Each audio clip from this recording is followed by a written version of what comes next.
బాహుబలి నేను దగ్గర బాహుబలి 2 చేశాను, 40 days ప్లస్ చేశాను. వెరీ గుడ్ హ్యూమన్ బీయింగ్ అతను కూడా.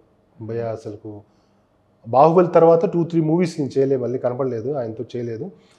సలార్ చేశాను, చూడగానే హాయ్ భయ, ఏ బాగున్నావు డార్లింగ్, ఎలా ఉన్నావు, మళ్ళీ బాహుబలి తర్వాత నువ్వు కనపడలే అన్నాడు. షాక్ అయిపోయాను నేను. భయ్య ఒరే గుర్తుపెట్టుకున్నాను, అయ్యో ఏంటి భయ, గుడ్ గుడ్ మంచి గెటప్ గిటప్ బాగుంది నీది, సూపర్ అన్నాడు. ఓకేనా, అంతే, ఓకే భయ, అంతే, అంత జోవియల్గా ఉంటారు. ఈ మధ్యలో క్యారెక్టర్స్ పక్కన పెట్టినా బాహుబలి తర్వాత మళ్ళీ అంటే ప్రభాస్ గారికి మంచి క్యారెక్టర్, ఆయన కట్అవుట్కి పడింది సలారే అని అందరూ అంటారు. పెద్ద హిట్ అంటే బ్లాక్ బస్టర్, అంతే, ఒక షేక్ అయిపోయింది.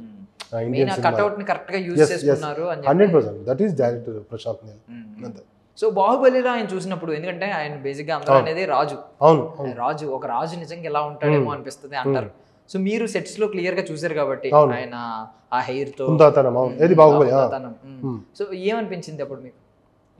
క్యారెక్టర్ లో ఆయన ఇన్వాల్వ్ అయిపోయాడు, అంతే. ఆ బాహుబలి ఎలా ఉండాలి ఏంది, బాహుబలి అనే క్యారెక్టర్ పేరుకు తగ్గట్టుగా అలాగే ఇమ్మీడియట్ గా ఇంట్లో ఉండేవాడు. బయట ఎంత సరదాగా ఉన్నా కెమెరా ముందు వచ్చేసరికి రాజమౌళి సలహాలు చెప్పేసరికి యాజ్ ఇట్ ఈస్ మళ్ళీ దాంట్లోనే ఉండేవారు. అంటే అట్లా ఆ నిలబడే పోస్చర్ కానీ, స్టైల్ కానీ, హుందాతనం కానీ, ఆ 6 అడుగుల లాగా ఉండేది. అంటే బాహుబలి అనేది ఇంకా పీక్స్గా ఆ బాహుబలి అనే ఏమని చేయగలుగుతాడు, జస్ట్ లైక్ జేమ్స్ బాండ్ అనేవాడు ఏమని చేస్తాడబ్బా. బాహుబలి కూడా అంతే.